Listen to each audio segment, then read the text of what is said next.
अस्सलाम वालेकुम, मैं हूँ रुबीना मतीन। आरएम गार्डन में एक ऐसा लिक्विड शेयर कर रही हूँ जो सख्त मिट्टी को नरम बनाएगा। पत्थर की तरह सख्त मिट्टी है, बंजर मिट्टी है। आप चाहते हैं कि मिट्टी सॉफ्ट भी हो जाए, वेल ड्रेन हो जाए और बंजर भी ना रहे, जरखेज भी हो जाए, उसके अंदर इतनी ताकत आ जाए कि जो भी प्लांट लगाएं तो वो तेज़ी से ग्रो करे।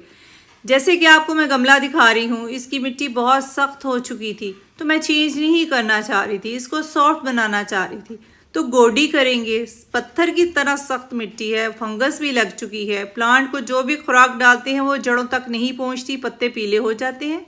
तो ये खुराक जो डालेंगे, ये जो लिक्विड बनाया हुआ है, इससे तो मिट्टी सॉफ्ट तो होगी मगर जरखेज़ भी हो जाएगी, प्लांट को खुराक भी मिल जाएगी। प्लांट के पत्ते जो पीले होना शुरू हो गए थे खुराक की कमी की वजह से, और पानी भी नहीं पहुंचता था, अब इसके इस्तेमाल से पानी भी पहुंचेगा और खुराक भी पहुंचेगी। प्लांट के पत्ते पीले भी नहीं हो जाएंगे, हेल्दी प्लांट हो जाएगा और तेज़ी से ग्रो करेगा। खाद का भी काम करेगी और मिट्टी को सॉफ्ट भी करेगी। तो इसको कैसे बनाना है, उससे पहले मिट्टी जो है वो भी आपके साथ शेयर करती हूँ। भुरभुरी मिट्टी का भी तरीका आपके साथ शेयर करूँगी। दोनों तरीके हम आज आपके साथ शेयर करेंगे। सबसे पहले भुरभुरी मिट्टी बनाएंगे हैंगिंग बास्केट के लिए। ये बनानी बहुत आसान है। तो किस तरीके से, किस रेशो से बनानी है, बहुत ही मुख्तसर सा बताऊँगी। आप इसी तरीके से बनाएंगे तो आपकी जरखेज़ मिट्टी हो जाएगी और लाइट भी हो जाएगी। अब हैंगिंग बास्केट में इसका इस्तेमाल कर सकते हैं। 50% जो है गार्डन सॉइल ही है, हिस्सा परलाइट है, एक हिस्सा रेत का इस्तेमाल करेंगे। अगर परलाइट नहीं है तो उसकी जगह रेत भी आप डाल सकते हैं। 3 हिस्से कोई भी खाद का इस्तेमाल करेंगे। पुराने गोबर की खाद डाल सकते हैं, पत्तों की खाद डाल सकते हैं, वर्मी कंपोस्ट डाल सकते हैं। अगर आपके पास इन तीनों में से कोई भी खाद अवेलेबल है तो आप वो यूज़ कर सकते हैं।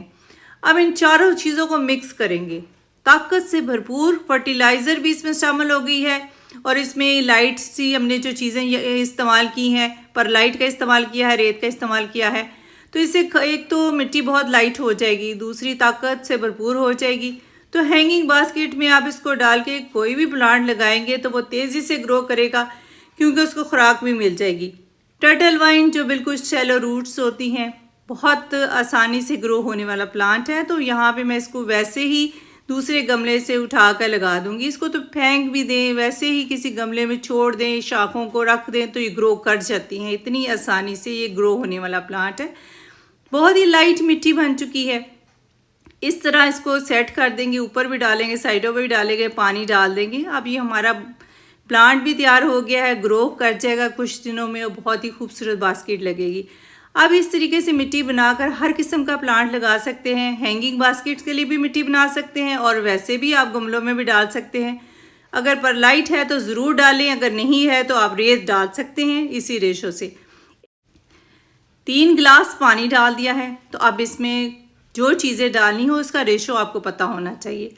ये जो आपको नज़र आ रहा है 3 टेबलस्पून पुराना गोबर है। 3 टेबलस्पून पुराना गोबर का इस्तेमाल करेंगे। अब इसमें 3 ही टेबलस्पून इसमें डालेंगे बेसन। बहुत पुराना बेसन यूज़ करें, सबसे अच्छी खाद भी बनेगी और मिट्टी को सॉफ्ट भी करेगी। 2 टेबलस्पून इसमें दही डालेंगे, खट्टा दही, पुराना दही अगर हो तो बेहतर है। थोड़ा सा इसमें पानी और डालेंगे, अच्छी तरह इसको क्लीन कर लेंगे। बस हमने ये जहन में बात रखनी है, जो बेसन और हमने गोबर इस्तेमाल किया है दोनों एक मिकदार के होने चाहिए। दही जो है ना वो कम आपने यूज़ करना है। अगर आपने 3 टेबलस्पून या 4 टेबलस्पून बाकी चीज़ें यूज़ की हैं, बेसन या फिर आपने पुराना गोबर, मैंने 3 टेबलस्पून डाला है उसमें गोबर और 3 टेबलस्पून ही बेसन डाला है और 2 टेबलस्पून इसमें जो है वो दही डाल दिया है। एक दिन इसको रख दिया था।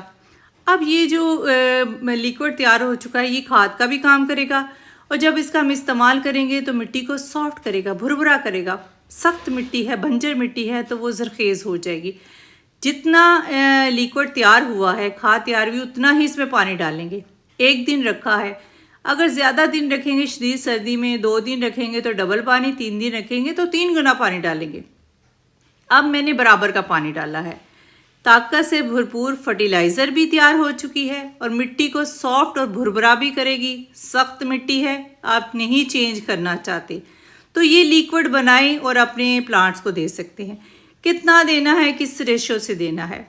बड़ा गमला है तो ज़्यादा दे सकते हैं। अभी आपको मैं देकर भी दिखाती हूँ मैं अपने गमलों को किस तरीके से देती हूँ। जो सख्त मिट्टी है, 24 इंच का गमला है तो 2 से आप 3 गिलास दे सकते हैं। छोटा गमला है 12 इंच का है तो 1 गिलास आप दे सकते हैं। जो ऑर्गेनिक फर्टिलाइज़र और इस तरह की चीज़ें हम बनाते हैं वो ज़्यादा भी हो जाए तो प्लांट को किसी किस्म का नुकसान नहीं पहुंचता। आप ये बनाएं, दोनों चीज़ें बनाएं, दोनों तरीके से बनाएं और अपने प्लांट्स को सेहतमंद बनाएं। फिर कमेंट्स में मुझे बताएं कि आपका कैसा एक्सपीरियंस रहा। For more exciting gardening videos like and subscribe. RM garden, take care, अल्लाह हाफिज़।